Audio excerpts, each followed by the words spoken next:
Hey, what's up? This is Jared with the Daily App Show. We're brought to you by GoDaddy.com. Some coupon codes save you a little bit of money over at GoDaddy.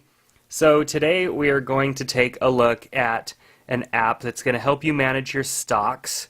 Now, stocks are going up and down all the time, as I'm sure you're aware, and you can't always be everywhere that you need to be behind a computer with the proper stuff loaded so that you can get the data that you need to know how you're doing. So this application does more than just bring in the stock prices, which I know a lot of other apps do. There are many apps that do that. This app actually lets you put your stocks in to the app and have all of that information be tracked as well. I know there are a little bit more technical terms as far as all that stuff goes, but I'm going to do my best to explain it to you. So right now we're looking at our watch list. This is something that most other apps have. A simple watch list. Put in the stocks that you want to keep track of, and it shows you some data about them. We've got the percent change here, or just the regular view, of course. That's very common in most stocks. Stock watching applications. Click plus, add a symbol or a company. We can do US, Canada, Europe, Asia Pacific, all of that right in here. Really simple to add more stocks. Tap on a stock to view it. We get some information about that stock here. You could tap on that image to go into a full screen mode here with the graph performance data on that stock over time. Looking at different views of the graph here, technical analysis, different time frames. Alright, so let's go back to our normal view here. Okay, so we've looked at the watch list, we've taken a look at our stocks, we can edit these, reorder them. Really nice, common functionality I'm sure that you've seen before. So now we can go into our portfolio and actually look at what we have in our portfolio, because there's a difference between having stocks that you want to watch simply for the sake of watching these stocks, and then the stocks that are in your portfolio that you actually own shares in. So we would simply go into, we can have multiple portfolios in here by setting up the name of the portfolio, description, cash in the portfolio, and we could even set it as a default. So I'm going to look at this portfolio that I had set up with Apple and Google in play. I don't actually own any stock in these two companies, though I'm pretty sure all of us wish that we had at one point owned stock in these companies.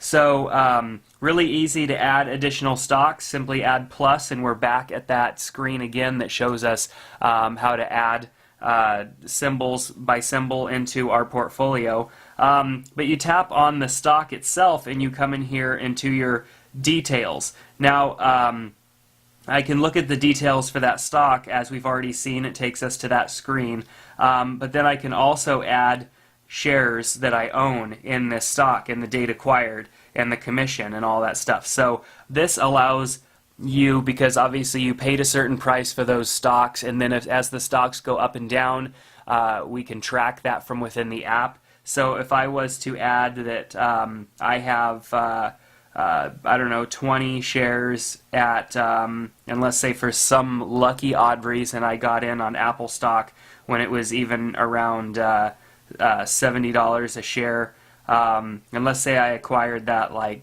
I don't know, a couple years ago, hit save, hit done, and then go back here. So now it's saying that I have a total gain of 2,704.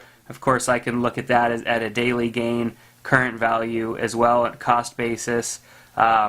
So there's a lot of information that this app will bring in on a per stock basis when they're in your portfolio. Now, of course, this is just speculatory, as I'm just kind of adding in random data because I don't own any of those stocks. So one of the other cool things is the ability to sync this information off-site with their system, because you enter all this data into this app, and should anything happen to your phone or the app get accidentally deleted, then you would lose that data. And so you could really simply set up a PIN, and a free account will allow you to sync that information securely off-site.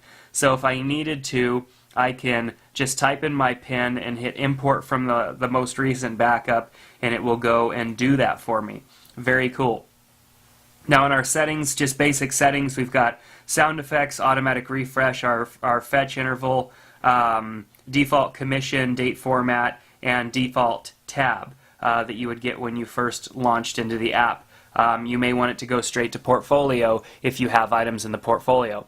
So this is a great app to have. It takes, keeping your stock information, your investments one step further on the iPhone or the iPod Touch, whereas before, you're just looking at stock prices and that's it, or a watch list is just simply all that you've had. So definitely a cool app to check out. It's called StockWatch, and it's available in the App Store right now, and I think you should definitely check it out, and we'll see you next time on the Daily App Show.